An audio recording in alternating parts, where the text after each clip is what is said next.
विद्यमान नगरसेवक निरंजनदादा औटी यांच्या वाढदिवसानिमित्त मिरज नगरीमध्ये विविध सामाजिक, क्रीडा व मनोरंजनात्मक उपक्रमाचे आयोजन करण्यात आले होते। या उपक्रमांना नागरिकांचा उत्स्फूर्त प्रतिसाद लाभला। वाढदिवसानिमित्त आयोजित करण्यात आलेल्या सोंगट्या स्पर्धेत तब्बल 60 संघांनी सहभाग नोंदवला। या स्पर्धेसाठी कर्नाटकातील 5 संघांसह कराड, सांगली, सोलापूर, कोल्हापूर आणि परिसरातील संघ सहभागी झाले होते। स्पर्धा अत्यंत चुरशीची झाली असून खेळाडूंनी उत्कृष्ट खेळाचे प्रदर्शन केले। तसेच टीम निरंजन प्रस्तुत भव्य हाफ पिच क्रिकेट लीगचेही आयोजन करण्यात आले होते। या स्पर्धेत मिरज तालुक्यातील सर्व गावातील संघांनी सहभाग घेतला।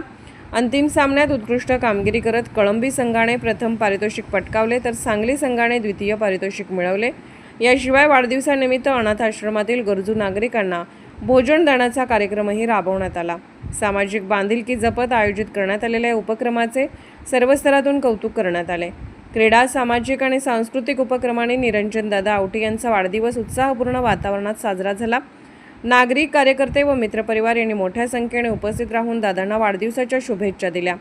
या शुभप्रसंगी आमदार इद्रिस नायकवडी, महापौर धीरज सूर्यवंशी, जनसुराज्य प्रदेश अध्यक्ष सुमितदादा कदम, ज्येष्ठ नेते सुरेश बापू औटी, सभागृह नेते संदीप औटी, शिवसेनेचे नेते मोहन वनखंडे तसेच नगरसेवक गणेश माळी, दयानंद खोत, विद्याताई नलवडे, बिल्किस बुजरुक, प्रशांत पाटील, चेतन सूर्यवंशी, सागर वनखंडे, समाजसेवक सचिन जाधव, अजित दोरकर, महेश पाटील, महादेव नलवडे इत्यादी मान्यवरांनी उपस्थिती दाखवून शुभेच्छा दिल्या।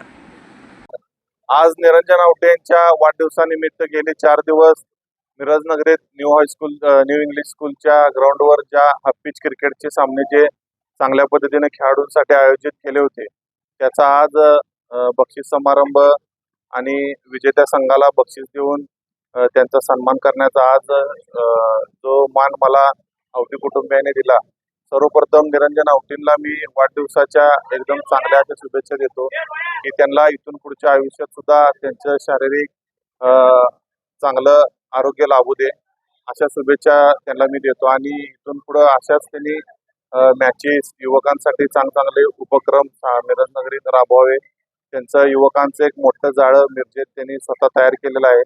जरी बापू औटी, सुरेश औटींचा जरी वारसा असला तरी स्वतःच्या हिमतीवर सुद्धा त्यांनी लोकांची कामं करून एक युवकांचं मोठं जाळं निर्माण केलेलं आहे।